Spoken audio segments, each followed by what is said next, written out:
नमस्कार दोस्तों, गार्गी क्लासेस पर आपका स्वागत है। डेट आज की 1 अगस्त 2022। देख लेते हैं इंडियन एक्सप्रेस के इंपॉर्टेंट आर्टिकल्स जो अभी हम इस वीडियो में डिस्कस करेंगे। हमारे पास में आज जो इश्यूज़ हैं उनमें सबसे पहला इशू तो है कि एविएशन सेक्टर को कितनी ज़्यादा मुश्किलों का सामना करना पड़ रहा है, वो जानेंगे। दूसरा हम देखेंगे कि टोमेटो एक ऐसी इंपॉर्टेंट कमोडिटी के तौर पर इमर्ज हो गया है जिसकी वजह से आरबीआई इन्फ्लेशन को कंट्रोल नहीं कर पा रहा है। तीसरा हम जिसमें ये जानेंगे कि कंज्यूमर प्राइस इंडेक्स की स्ट्रक्चर का कितना इम्पैक्ट आता है इन्फ्लेशन को कंट्रोल करने में, ठीक है। और तीसरा जो मुद्दा रहेगा वो कि अभी एक न्यू ट्रेड डील की तरफ बढ़ रहा है यूएस और वेस्ट, पर्टिकुलरली हम बात करें जिसमें यूरोप और यूएस आ जाता है, तो वो ट्रेड डील क्या है वो जानेंगे।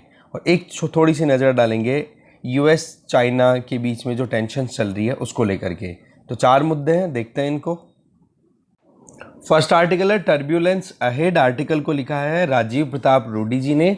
इनका ये कहना है कि रिसेंटली कई ऐसे इंसिडेंट्स आए हैं जिसमें जो इंडिया की एयरलाइंसेज हैं, जो भी ये जो प्लेन, उनके एयरलाइंस के जो प्लेन्स हैं उनमें बेसिकली देखा जाए तो टेक्निकल ग्लिचेस देखने को मिली है। इसका मतलब कि उनको कुछ ना कुछ इंजन में प्रॉब्लम आ गई, कहीं पे जो विंड स्क्रीन जो एक तरीके से विंड शील्ड जो आती है उसमें क्रैक्स आ गए। तो उसके लिए कहीं ना कहीं सवाल उठ रहे हैं कि हमें एक स्क्रूटनी करनी होगी, समझना होगा कि वाकई में प्रॉब्लम है कहाँ, ठीक है।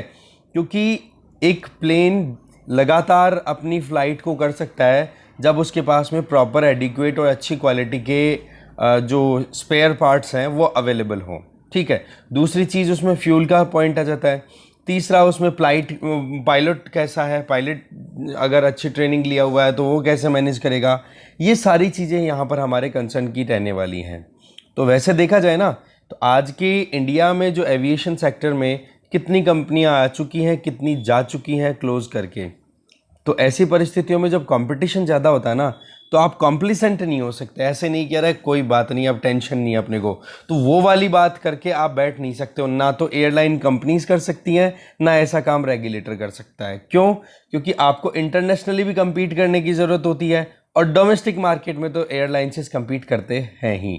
देखो, इंटरनेशनल एयर ट्रैफिक एसोसिएशन, जो कि आप देखो कि पूरी इंटरनेशनल जितनी भी फ़्लाइट्स होती हैं उनके ट्रैफिक को मैनेज करने का तरीका, किसकी फ़्लाइट कब होगी, उसके लिए रूट फिक्स होना। ऐसा नहीं है कि ओपन स्काई है तो मन में आए उधर से उठा लो और प्लेन को उड़ा ले जाओ, ऐसा कुछ नहीं होता। वहाँ पर इंटरनेशनल एयर ट्रैफिक एसोसिएशन है, वो इंटरनेशनल फ़्लाइट्स को जो है वो टैकल करता है प्रॉपर, राइट। तो ऐसे में अगर हम पिछले रिकॉर्ड की बात करें तो थोड़ा सा इम्प्रूवमेंट देखने को मिला है ग्लोबली। कैसे कि 2021 में 9.9 लाख फ्लाइट्स हुई है ना, 9.9 लाख फ्लाइट्स, उनमें से एक एक्सीडेंट हुआ है, तब जाकर के एक एक्सीडेंट हुआ। जो कि 2020 में और भी ज़्यादा ग्रेवर सिचुएशन थी, केवल 6.3 लाख फ्लाइट्स होती थी, उनमें से एक एक्सीडेंट हो जाता था। और इंडियन एयर सेफ्टी इंडिकेटर्स की बात करें तो हम थोड़ा सा और अच्छा परफॉर्म कर रहे हैं। 2019 में 10 लाख फ्लाइट्स में हमारे यहाँ पर 0.82 एक्सीडेंट के इंसिडेंट्स देखने को मिले थे, जो कि बहुत हद तक इम्प्रूव किया है हमने। क्यों? क्योंकि ग्लोबल एवरेज देखा जाए ना तो पर मिलियन, 1 मिलियन के ऊपर 3.02 के लगभग ऐसे इंसिडेंट्स देखने को मिले हैं जहाँ पर कोई ग्लिचेस देखने को मिली हो, सेफ्टी इशू कहीं ना कहीं हाईलाइट हुए हों, ठीक है। और 2014 में इंडिया का हाल भी बहुत बुरा था। लगभग 10 लाख फ्लाइट्स में 2.8 फ्लाइट्स ऐसी हुआ करती थी जिसमें कोई माइनर मेजर एक्सीडेंट का सामना करना पड़ता था। ओवरऑल इंडिया की परफॉर्मेंस आप देखो कितनी इंप्रूव हुई है। इसका मतलब परफॉर्मेंस ठीक है, पर अभी जो रीसेंट टेक्निकल इश्यूज आ रहे हैं उनके पीछे कारण देखो, उनके पीछे कारण है एयर सेफ्टी। देखो अपने आप में इंपॉर्टेंट है, कारण कि मतलब वाया एयर कौन ट्रैवल करेगा? जो ह्यूमन कैपिटल बन चुके हैं भाई, सीधी सी बात है, जिनकी अच्छी खासी अर्निंग है, जो अच्छा खासा काम कर रहे हैं, पैसा कमाते हैं, वही प्लेन से जाएंगे। कोई शौकियाना तौर पे एक बार चला जाए तो चला जाए, बाकी तो जो बिजनेस टूर होता है उनके लिए आना जाना होता है। ओवरऑल उनकी सेफ्टी एक इकोनॉमी पॉइंट ऑफ व्यू से बहुत इंपॉर्टेंट हो जाती है, राइट। तो इस तरीके से पायलट कैसे हैं, उस प्लेन को उड़ाने वाले, कोई भी पर्टिकुलर एक प्लेन की बात कर लो या जितनी भी एयरलाइन में चल रहे हैं वो। इसके अलावा इंजीनियरिंग किस लेवल की है वहाँ पर, भाई सीधी सी बात है, कि अगर आपने कोई भी इशू आया उसको सही से टैकल कर लिया तो प्लेन को बीच में कोई इशू नहीं आएगा, राइट। पर वही चीज़ है कि अभी प्रॉब्लम देखने को मिल रही है, एक तो प्रॉपर मेंटेनेंस नहीं हो पा रहा है प्लेन्स का, इसके चलते जो ऑन ग्राउंड जो प्लेन्स हैं उनके नंबर्स लगातार बढ़ते चले जा रहे हैं। इसके अलावा देखा जाए तो सेफ जर्नी के लिए स्पेयर पार्ट्स की ज़रूरत पड़ती है, स्पेयर पार्ट्स की शॉर्टेज आ रही है यहाँ पर। कारण हम देखेंगे क्या क्या कारण है, ओके। और इसके लिए रेगुलेटर को भी कहीं ना कहीं अलर्ट होना पड़ेगा। अगर हम डायरेक्टर जनरल DGCA की बात करें, ठीक है, तो वो हमारे यहाँ पर मेन रेगुलेटर है, राइट। तो उसमें उनको ध्यान रखना होगा कि भाई प्रॉब्लम कहाँ आ रही है, क्यों प्लेन्स की प्रॉपर मेंटेनेंस नहीं हो पा रही है। कारण यही आ रहा है कि एक तो स्पेयर पार्ट्स इनको मिल नहीं रहे हैं, दूसरी चीज़ जो वेंडर है जो इन एयरलाइंस को स्पेयर पार्ट सप्लाई करते हैं उनको टाइम पे पेमेंट नहीं जा रहा, तो इसकी पीछे वजह क्या निकल के आ रही है कि एयरलाइंस की इनकम है वो रिड्यूस हो रही है। तो ऐसी परिस्थितियों में प्रॉब्लम पे प्रॉब्लम होती चली जा रही है, एक विशियस साइकिल चल पड़ा। अब देखो टेक्निकल डिलेज की अगर बात करें तो हर फ्लाइट में 15 मिनट से ज़्यादा का अगर डिले होता है तो उस चीज़ को टाइमली रिपोर्ट करना, किसको, रेगुलेटर को भी रिपोर्ट कर दो और मैन्युफैक्चरर को, कि भाई आपका ये जो प्लेन है आपने जो हमें सप्लाई किया था ये इतना इतना डिले कर रहा है, इसमें ये ग्लिचेज आ रही हैं। ये कुछ स्टैंडर्ड पैरामीटर्स हैं जिससे कि आप एयरक्राफ्ट की परफॉर्मेंस को जज कर सकते हो। तो ऐसे में वर्ल्ड वाइड एक्सेप्टेड पैरामीटर्स को हम भी अप्लाई कर सकते हैं कि अगर 15 मिनट से ज़्यादा का डिले हो रहा है फ्लाइट में, इसका मतलब कुछ ज़्यादा इशू है, तो उस चीज़ को करेक्ट करना अपने आप में इंपॉर्टेंट हो जाता है।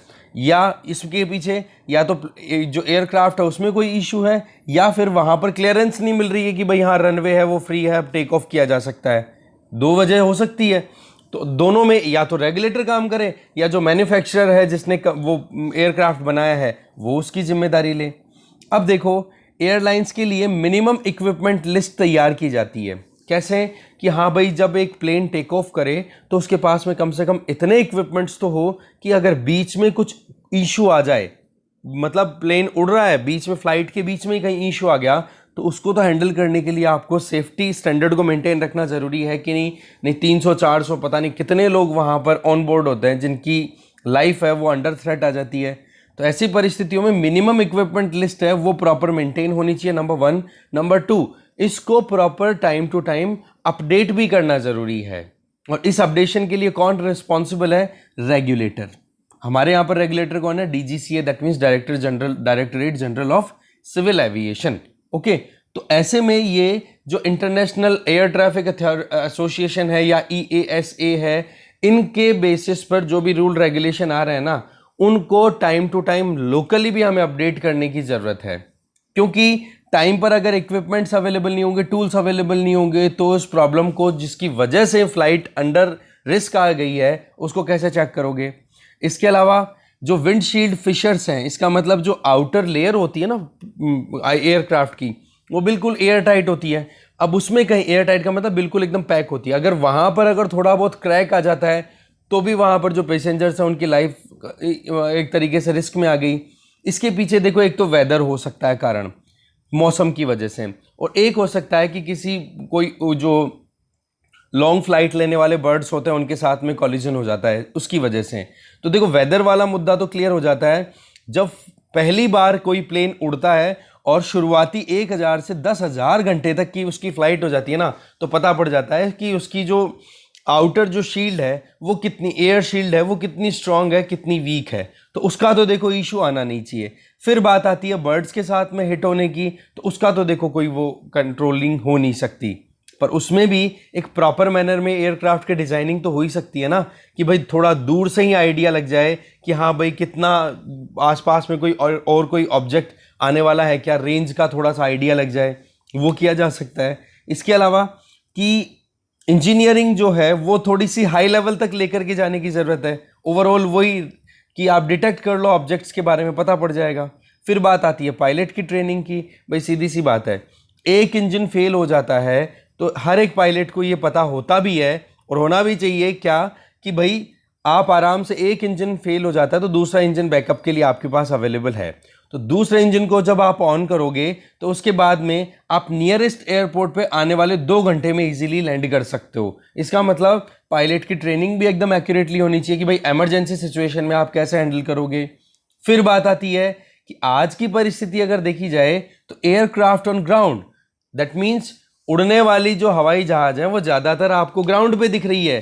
कारण जब पूछा तो एक और कारण निकल के आया, वो क्या कि यूक्रेन रशिया वॉर के बाद में एविएशन टरबाइन फ्यूल, जो इनको फ्यूल की रिक्वायरमेंट होती है ना एयरक्राफ्ट्स को, वो हो गया बहुत महंगा और इसके चक्कर में प्राइस जो है वो टिकट की वो ज़्यादा कर नहीं पा रहे हैं, इसलिए उनको अपने फ्लाइट्स को रोकना पड़ रहा है। समझ गए? तो ऐसे में यूक्रेन रशिया वॉर का एक और इम्पैक्ट आपको देखने को मिल रहा है। ठीक है, ये देखो sky rocketing prices of ETF. Okay, इसके अलावा देखा जाए तो इंडियन एयरलाइंस जो हैं, जो भी इंडियन एयरलाइन का मतलब कंपनी की बात नहीं करना, एयरलाइंस इन इंडिया, ओके, उन कंपनीज को compete करना पड़ता है। एक तो डोमेस्टिकली तो खुद से तो एक दूसरे से करते ही हैं, बाकी इंटरनेशनली भी हमें compete करने की नौबत आती है। तो ऐसी परिस्थितियों में आज के टाइम पे उनको अपनी fleet, that means number of aircrafts rise करने होंगे। ठीक है, तब जाकर के वो इंटरनेशनल मार्केट में compete कर पाएंगे। अब जैसे आकाशा और गो एयर, ये 2 छोटे प्लेयर्स हैं, अभी इनके पास में इतनी ज़्यादा फ्लीट नहीं है, पर फिर भी डोमेस्टिक मार्केट में ये अपनी पकड़ बना रहे हैं धीरे धीरे। ओवरऑल बात ये आ जाती है, देखो कि हमारे यहाँ पर लो कॉस्ट एयरलाइन ऑपरेटर्स बहुत चल रहे हैं और उड़े देश का आम नागरिक जो है उड़ान स्कीम, उसके बेसिस पे अगर हम देखें और दूसरी तरफ कंपटीशन को ध्यान में रखें तो टिकट की प्राइसेस हैं वो ज़्यादा राइज कर रहे नहीं है, तो इनको ज़्यादा से ज़्यादा कस्टमर अट्रैक्ट करने के लिए अपनी प्राइसेस को भी नीचे रखना पड़ रहा है। इसके अलावा इनकम को तो देखो ये ज़्यादा लिमिट से आगे ले जा नहीं सकते क्योंकि कंपटीशन का मार्केट है। फिर आ जाओ स्टाफ की सैलरीज को, तो वहाँ पर ये भी एक अपने आप में चैलेंज आ जाता है। जब इनकम ही कम है तो स्टाफ को ज़्यादा सैलरी देना भी बहुत ज़्यादा रिस्क हो जाता है। तो ऐसे में ये बहुत बड़ा चैलेंज है कि कैसे एयरलाइंस जो है वो इंडिया में सस्टेन करेंगी। ओवरऑल अगर देखा जाए तो एक टाइट ड्रॉप वॉक है। ठीक है, एक तरफ तो टिकट प्राइस है, दूसरी तरफ अच्छे ऑपरेशन देने हैं। तो इसके लिए देखो फाइनेंशियल हेल्थ जो है वो बहुत ज़्यादा मैटर करती है जो एयरलाइंस है उनकी। तो इसमें जो भी टेक्निकल ग्लिचेस हैं वो करेक्ट आउट होने की भी ज़रूरत है। तो उसमें रेगुलेटर जो है उनको थोड़ा रिलैक्सेशन देने की भी ज़रूरत है यहाँ पे। ठीक है, और दूसरी तरफ टिकट को कम से कम एक कॉम्पिटिटिव लेवल तक अगर राइज करना पड़े तो उसके लिए गवर्नमेंट अलाउ भी करे, नहीं तो फिर बाद में एविएशन सेक्टर, आज आपको पता है कि मैक्सिमम जो है हमारे यहाँ पर सारा ही अब प्राइवेट सेक्टर में ऑपरेट कर रहा है। तो वहाँ पर वैसे ही कंपटीशन रेगुलेट करेगा, बस रेगुलेटर जो है डीजीसीए वो नज़र रखेगी कोई मनमानी ना करे। बाकी इनको फ्रीडम मिलनी भी ज़रूरी है जिससे कि एक up to the mark standard की फ़्लाइट्स हैं वो मेंटेन कर सके, रिस्क ना हो। ठीक है, तो ये एविएशन सेक्टर के स्टेटस की हमने बात की कि अभी जो टेक्निकल ग्लिचेस आए हैं उनके पीछे क्या कारण है। आगे चलते हैं।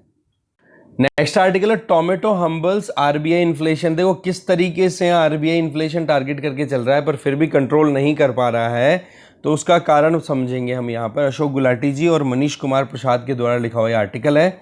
देखो ये पता है हमें कि आरबीआई को टारगेट मिला हुआ है 4± 2% की इन्फ्लेशन रेट कंट्रोल करनी, और वो भी किस बेसिस पे, कंज्यूमर प्राइस इंडेक्स, जो हम रिटेल में जो भी सामान खरीदते हैं ना उसकी महंगाई के हिसाब से ये टारगेट किया हुआ है।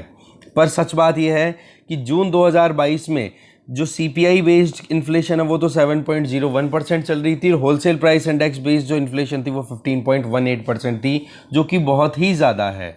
तो ऐसी परिस्थितियों में आने वाले टाइम पर आरबीआई ने ये चीज़ एडमिट कर रखी है कि भाई 6% से तो ज़्यादा ही इन्फ्लेशन रहने वाली है आने वाले महीनों में भी। अब देखो सवाल ये है कि आरबीआई के पास में क्या टूल है जिसके बेसिस पे वो इन्फ्लेशन कंट्रोल कर सकता है। That is only repo rate. ठीक है, मतलब जो पॉलिसी टूल है दैट इज़ रेपो रेट, जिसमें बैंक आरबीआई से जिस रेट पे उधार लेते हैं वो रेट होती है ये। अब बैंकों को जब उधार, रेपो रेट को अब क्या किया है आरबीआई ने, पिछले महीने की बात करें मतलब जून की, तो 90 बेसिस पॉइंट से राइज ऑलरेडी किया जा चुका है। पहले 4% थी रेपो रेट, बढ़ करके 4.9% हो गई, और चांसेस ये है कि अभी और बढ़ेगी, 5.5% तक रेपो रेट को राइज किया जाएगा इसी फाइनेंशियल ईयर में। इसके चलते क्या होगा, जब रेपो रेट राइज होगी तो कमर्शियल बैंक्स को जब उधार लेना होगा आरबीआई से तो ज़्यादा ब्याज पे करना पड़ेगा। जब कमर्शियल बैंक ज़्यादा ब्याज पे करेंगे तो कस्टमर के लिए भी जो लोन है वो महंगा पड़ेगा, तो जल्दी से कस्टमर लोन नहीं लेगा, और मार्केट में जो फ्लोट हो रहा है रुपी करेंसी जो है वो फिर ज़्यादा इंटरेस्ट को अर्न करने के चक्कर में कस्टमर जो है वो बैंकों में डालेंगे, क्योंकि रेपो रेट जब राइज हो रहा है तो बैंक को इंटरेस्ट रेट ज़्यादा भी पे करनी पड़ती है फिर बाद में, जो भी कस्टमर अपना पैसा डिपॉजिट करता है अकाउंट में। ओवरऑल अगर देखा जाए, और बाकी कहीं पर भी कोई पॉलिसी में डिपॉजिट करता है, ओवरऑल पॉइंट क्या आ रहा है कि इन्फ्लेशन को टारगेट करने के लिए आरबीआई के पास में एक टूल है, और उस टूल का असर क्या है वो अब हम समझते हैं। देखो जी, कंज्यूमर प्राइस इंडेक्स को टारगेट करके आरबीआई इन्फ्लेशन लेकर के चलता है कि हाँ जी, हमें 4 ± 2% से आगे पीछे नहीं जाना है, मतलब 2 से 6% की रेंज है और हमें स्टिक करना है 4% के लगभग। मतलब पिछले साल के कंपैरिजन में इस साल में महंगाई 4% से ज़्यादा नहीं होनी चाहिए। कुल मिला के बात यह है, ज़्यादा से ज़्यादा 6%, उससे ऊपर चली गई तो आरबीआई फेल हो गया, ये मान के चला जाता है। अब पॉइंट यहाँ पर यह है कि जिस कंज्यूमर प्राइस इंडेक्स की बात हम कर रहे हैं उसकी बास्केट होती है, मतलब एक पूरा बास्केट का मतलब हो गया कि पूरा एक कैटेगरी होती है कमोडिटीज की जिनको एक साथ लिया जाता है। उस बास्केट में लगभग 299 कमोडिटीज को 6 अलग अलग कैटेगरीज में डाला जाता है, और उनमें से सबसे ज्यादा वेटेज जो है वो एक कैटेगरी का है जिसका नाम है फूड एंड बेवरेजेस, जो कि टोटल कंज्यूमर प्राइस इंडेक्स की जितनी वेटेज होती है उसका 45.86% होता है। उसमें भी आप देखो कि अगर हम उसको डिवाइड करें फूड एंड बेवरेजेस वाले को, तो उसमें सबसे ज्यादा वेटेज किसका होता है? फूड का, 39.06%। मील की अगर बात करें, जो ग्रेन्स होते हैं या फिर ये इनकी बात करें, तो ये आ जाता है 5.5%। और नॉन एल्कोहलिक बेवरेजेस जो ड्रिंक्स आते हैं, सॉफ्ट ड्रिंक्स, ठीक है, वो आ जाते हैं 1.26%। तो ऐसे में जो कंज्यूमर फूड प्राइस इन्फ्लेशन है वो अगर हम देखें तो वो कितनी है? 7.75% इन जून। पॉइंट क्या निकल के आ रहा है कि कंज्यूमर प्राइस इंडेक्स इन्फ्लेशन जो है उसमें सबसे ज्यादा वेटेज किसका आ रहा है? कंज्यूमर फूड प्राइस इन्फ्लेशन का, और वो कितनी थी जून में? 7.75%। इसका मतलब हमें किस पे ध्यान देना है अभी कि कंज्यूमर प्राइस इंडेक्स की जो बास्केट है उसमें मेनली हमें उन कमोडिटीज पे ध्यान देना है जो फूड एंड बेवरेजेस से रिलेटेड है, उसमें भी हम फूड पे ज्यादा फोकस करेंगे। अब थोड़ा सा और माइन्यूटली चलते हैं। देखो, बात ऐसी है कि हमारे देश में जो कंज्यूमर प्राइस इंडेक्स को लेकर के और फिर इन्फ्लेशन को टारगेट करने की बात की जाती है उसमें, और जो दूसरे कंट्रीज हैं जिनसे हम इंस्पिरेशन लेते हैं कि हाँ भाई, कंज्यूमर प्राइस इंडेक्स को ध्यान में रखते हुए ही हम इन्फ्लेशन को टैकल करने की जरूरत है, क्योंकि अल्टीमेटली एक कस्टमर पे, एक सिटीजन पे जो मार पड़ती है वो कंज्यूमर प्राइस इन्फ्लेशन की ही पड़ती है। ठीक है, consumer price index based inflation की पड़ती, क्योंकि हम रिटेल में जो खरीदते हैं अल्टीमेटली नुकसान तो या फिर महंगाई का हट जाना तो एक कस्टमर को ही भुगतना पड़ता है, हम जैसे लोगों को, है ना। तो यहां पर हमें थोड़ा समझना होगा कि हमारा कंज्यूमर प्राइस इंडेक्स की डिजाइन और वेस्टर्न कंज्यूमर प्राइस इंडेक्स की डिजाइन में डिफरेंस क्या है। वो डिफरेंस ये है कि हमारे यहां पर फूड को कितना वेटेज मिला हुआ है? 39% से भी ज्यादा, जबकि जर्मनी में 8.5, यूएस में 13.42, Canada, UK, France, Australia, China, Japan, south Africa, Brazil, Pakistan तक भी आप देखो कि फूड का वेटेज वहां पर बहुत कम है। तो ऐसे में क्या चीज क्लियर हो रही है कि कंज्यूमर प्राइस और इंडेक्स जो है इंडिया में जो लिया जा रहा है उसमें सबसे बहुत ज्यादा वेटेज दिया हुआ है हमने फूड को। अब आप बताओ कि खाने के चीजों में महंगाई बढ़ रही है, उसको आरबीआई कैसे कंट्रोल करेगा भाई? मॉनेटरी पॉलिसी के मतलब रेपो रेट को राइज करके मॉनेटरी पॉलिसी के बेसिस पे। भाई खाना थोड़े ना रोक देंगे लोग, खाना तो खाएंगे। अब थोड़ा सा हम इस चीज को और थोड़ा सा माइन्यूटली माइक्रो लेवल तक चलते हैं। देखो, फूड एंड बेवरेजेस जो है वो कंज्यूमर प्राइस इन्फ्लेशन की, अगर इंडेक्स बेस्ड जो इन्फ्लेशन है, अब हम महंगाई की बात कर रहे हैं, इंडेक्स की बात हो गई है, अब हम महंगाई की बात करें तो उसमें सबसे बड़ा कंट्रीब्यूशन किसका है? आज की जो महंगाई बढ़ी हुई है वो फूड एंड बेवरेजेस बेसिस पे है। ज्यादा जो हमारी बेसिक एम्यूनिटीज है, खाने पीने की चीजें वो महंगी हो रही है, तो उस महंगाई का कंट्रीब्यूशन है 52%। तो कंज्यूमर फूड प्राइस इन्फ्लेशन जो है वो ओवरऑल आप देखो कि, और उसमें भी फूड एंड बेवरेजेस तो 52% है, और उसमें भी बेवरेज को हटा दो, फूड रखो तो 45% है। अब इस फूड को भी अगर हम थोड़ा और डिवाइड करें तो आप देखोगे कि बहुत ज्यादा वेटेज मिला हुआ है वेजिटेबल्स को। सब्जियां स्काई रॉकेटिंग 120 रुपए किलो से नीचे नहीं आ रही है, 60 रुपए किलो से नीचे नहीं आ रही है। ठीक है, लौकी 60 रुपीज पर केजी, राइट, ये भाव चल रहा है, जो कि इस सीजन में 10, 12, 15 रुपए किलो बिकती थी। तो सबसे ज्यादा महंगाई जो है वो वेजिटेबल्स में, फिर उसके अलावा सीरियल्स या फिर दूसरे प्रोडक्ट में है, मीट एंड फिश। ओवरऑल जो हम खाते पीते हैं ना वो चीजें महंगी हो रही हैं, उसकी वजह से महंगाई बढ़ रही है। और आरबीआई जो है वो अगर रेपो रेट बढ़ा भी दे तो क्या हम खाने पीने के लिए लोन लेते हैं क्या? शायद नहीं। तो महंगाई तो वो मार रही है, इसका मतलब सप्लाई साइड डिसरप्शन है, डिमांड साइड का इतना डिसरप्शन नहीं है। खाने पीने की चीज़ें तो खाने पीने जाएंगी। अब देखो 299 कमोडिटीज़ की अगर हम बात करें, उसमें सबसे ज़्यादा जो खतरनाक इम्पैक्ट प्ले करने वाला जो एक कमोडिटी है वो क्या निकल के आ रही है? टोमेटो। बोले टोमेटो में महंगाई चल रही है 8.9%। अब टोमेटो तो चलो एक पॉइंट है, इसके अलावा वेजिटेबल का ओवरऑल हमने देख लिया कि कितनी ज़्यादा महंगाई को हाईलाइट कर रखा है वेजिटेबल ने। तो ये चीज़ आरबीआई की पॉलिसी के बेसिस पे कंट्रोल होने वाली है क्या? दूर दूर तक नहीं लगता। क्यों? क्योंकि भाई सब्जी है ये, तो भाई सीधी सी बात है, जब एक फैमिली स्टैंडर्ड राइज होता है, जब एक परिवार गरीबी में जी रहा होता है तो उनको कुछ नहीं मिलता टाइम पे। जब गरीबी से बाहर निकलते हैं तो सबसे पहले रोटी कपड़ा मकान होता है भाई, रोटी कपड़ा मकान। अब आपको रोटी पहले मिलेगी, फिर कपड़ा मिलेगा, फिर मकान मिलेगा। भाई जब तक आपको खाना नहीं मिलेगा तब तक आप कपड़े की नहीं सोचोगे, कपड़ा मिल गया तब तक आप मकान की नहीं सोचोगे। अब कपड़ा मिल गया, मकान मिल गया, अब आप सोचोगे कि मैं थोड़ा सा हेल्दी रहूं, मेरे बच्चों को एजुकेशन भी मिले या हमें एजुकेशन भी मिले। फिर जाकर के पांचों बेसिक एमिनिटीज या बेसिक रिक्वायरमेंट्स पूरी होती हैं। ओवरऑल महंगाई तो खाने पे है, तो उसको आरबीआई कैसे कंट्रोल कर सकता है? अब टोमेटो की सप्लाई में प्रॉब्लम कैसे आई? एक तो देखो फार्मर्स को टोमेटो की एक्रियज उन्होंने थोड़ी शिफ्ट कर दी, ठीक है, और इसके अलावा जहाँ जहाँ पर भी टोमेटो की ग्रोथ हुई है वहाँ पर उनको क्या बोलते हैं फ्लड्स का सामना करना पड़ा है। और इसके पीछे फार्मर्स ने टमाटर क्यों नहीं उगाए? इसके पीछे कारण ये है कि पिछले साल कोविड की वजह से इतनी ज़्यादा उनकी इनकम हो नहीं पाई थी, तो ऐसी परिस्थितियों में सप्लाई साइड डिसरप्शन है, ठीक है। अब आरबीआई इसमें क्या कर लेगा जी? हैं कहाँ टोमेटो प्रोडक्शन की अगर बात करें तो उसको मैनेज करने का काम तो गवर्नमेंट की पॉलिसीज करेंगी। अब गवर्नमेंट ने भी क्या कोई पॉलिसी नहीं बनाई? बिल्कुल बनाई है जी पॉलिसी।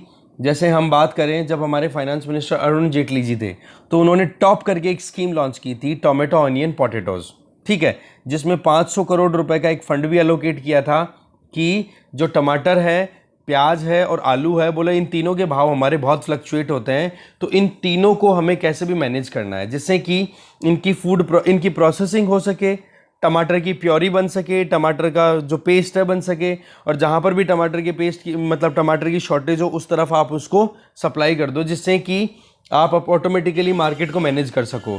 पर फिर उसके बाद में क्या होता है, इस स्कीम के साथ में, टॉप स्कीम के साथ में, इस स्कीम को टॉप से टोटल में कन्वर्ट कर दिया जाता है और टोटल में सारी वेजिटेबल्स को आपने डाल दिया।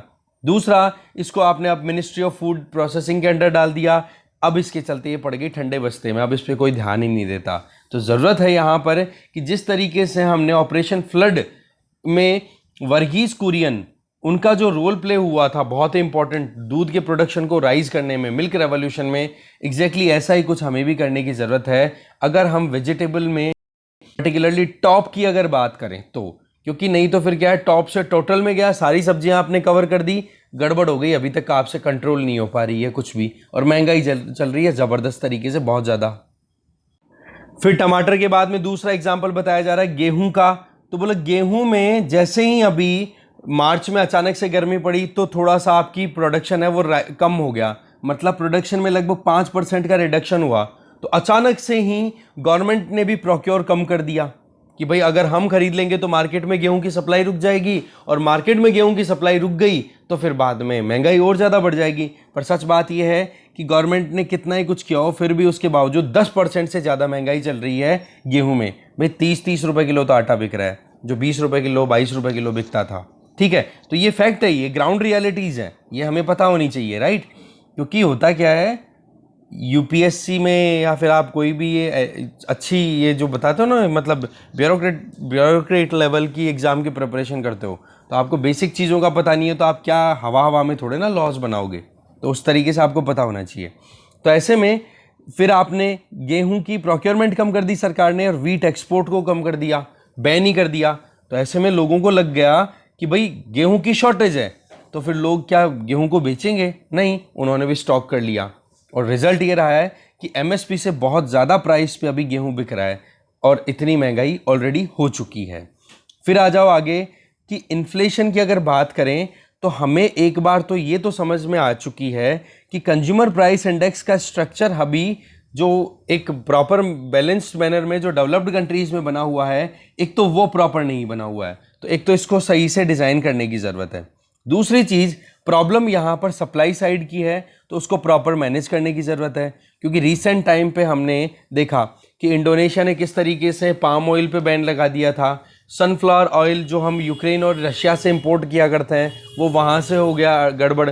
ये सारी चीज़ें हम ऑलरेडी पहले देख चुके हैं। बट अभी हमारा जो कंटेक्स्ट था वो ये कि इन्फ्लेशन को टैकल करने में आरबीआई फेल हो रहा है, तो क्यों हो रहा है, तो इसके पीछे ये वेटेज भी हमें देखना पड़ेगा कि जिस चीज़ के बेसिस पे वेटेज दिया जा रहा है उन चीज़ों पर सीधा आरबीआई का कोई इम्पैक्ट ही नहीं है, चाहे रेपो रेट को आप कितना ही राइज कर दो, है ना। तो इस तरीके से टोमेटो प्राइस जो है ना वो मुश्किलें पैदा कर रही है। एक एग्जाम्पल हो गया टोमेटो, वीट। तो ओवरऑल क्या हो रहा है कि कंज्यूमर प्राइस इंडेक्स में आपने जो वेटेज दे रखा है फूड एंड बेवरेजेस को, उसको आपको रैशनल करने की ज़रूरत है बाकी और कंट्रीज़ के एक्सपीरियंसेस के बेसिस पे। तो ये हुआ मुद्दा, आगे चलते हैं।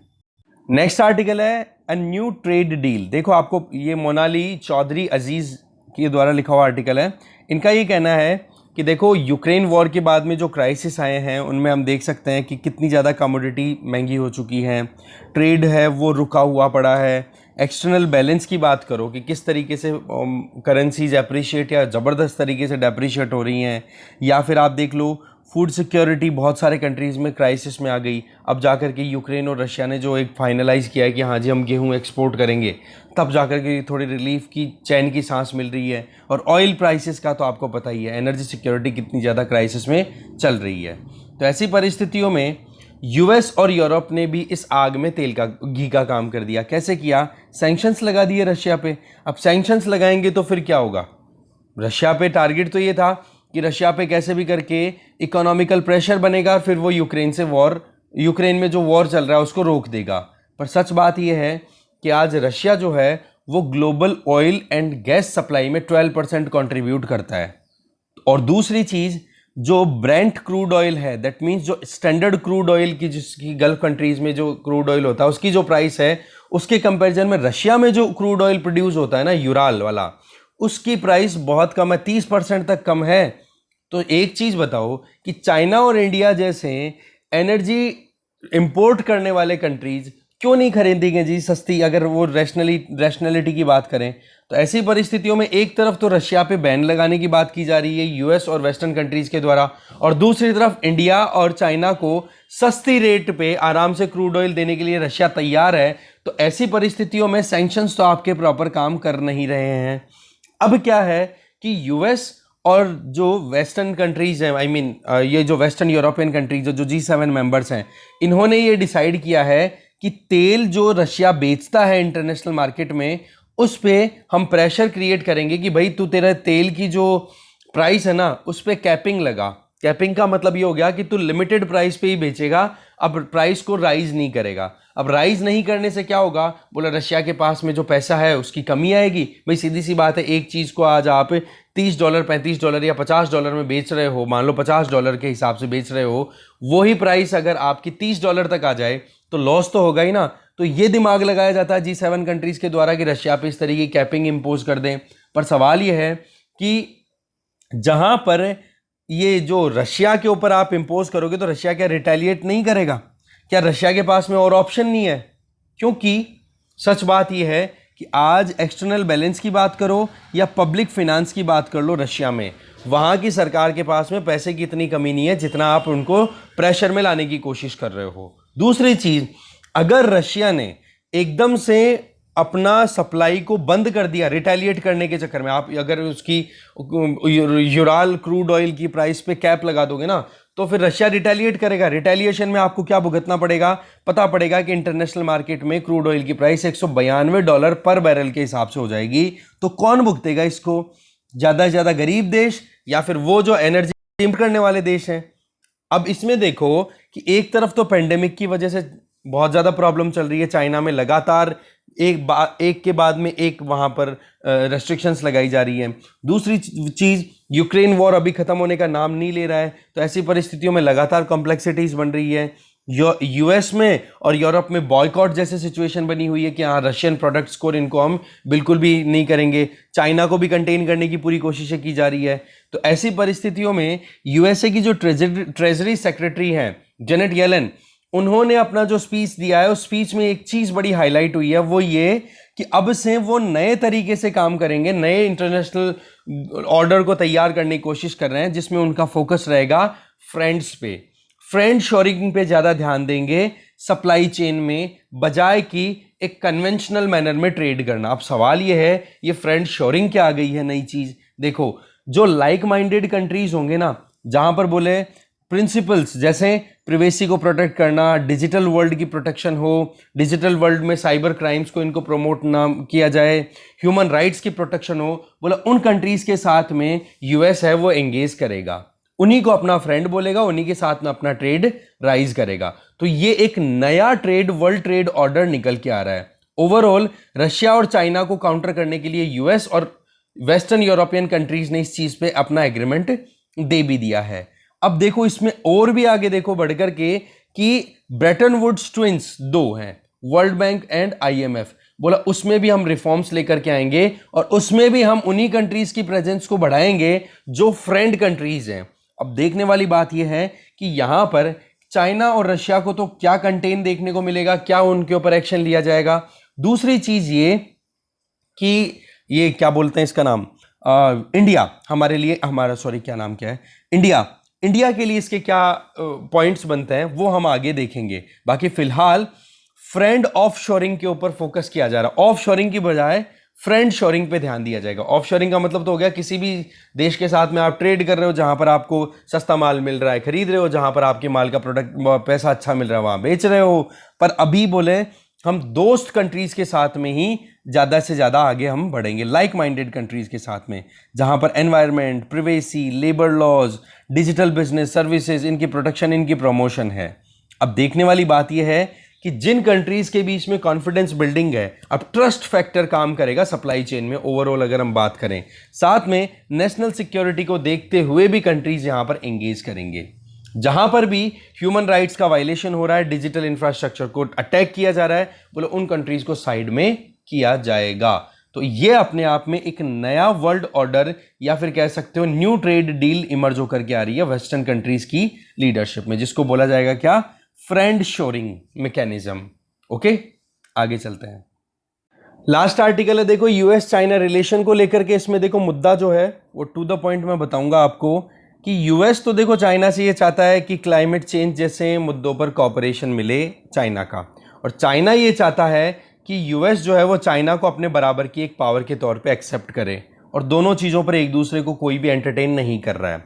बातें हुई हैं लीडरशिप लेवल पे, जो बाइडेन और शी जिनपिंग की 2 घंटे तक की बातचीत हुई है, वर्चुअल मीटिंग हुई है, और दोनों ने इन पर्सन मीटिंग करने का भी फाइनलाइज किया है कि हाँ जी इस साल के एंड तक बातचीत कर लेंगे एक दूसरे से मिलके। पर लगता नहीं है कि दोनों कहीं पे शांति को स्थापित करने की बात कर रहे हैं, कारण कि अभी जिस तरीके की न्यूज़ आ रही है बैक टू बैक कि ताइवान की विजिट के लिए यूएसए के जो हाउस ऑफ रिप्रेजेंटेटिव के स्पीकर हैं जिनका नाम है नैन्सी पेलोसी, वो विजिट पे आ रहे हैं। तो ऐसी परिस्थितियों में दोनों नेशंस के बीच में टेंशन है, क्योंकि चाइना ने ये कह दिया है कि अगर ताइवान की विजिट यूएस की तरफ से किसी भी लीडर की जाती है तो बोलो उसको हम ये कहेंगे कि आप आग से खेल रहे हो। अब देखने वाली बात यह है देखो कि क्या परिस्थितियां हैं क्या नहीं, क्योंकि अभी इसी हफ्ते में विजिट होने वाली है। अब अगर ये विजिट होती है तो क्या होगा, नहीं होती है तो क्या होगा, देखने वाली बात है। बाकी देखो इस पे आपको खुद को नजर मारनी है। ओके, डिस्कशन इतना ही था। Thank you very much.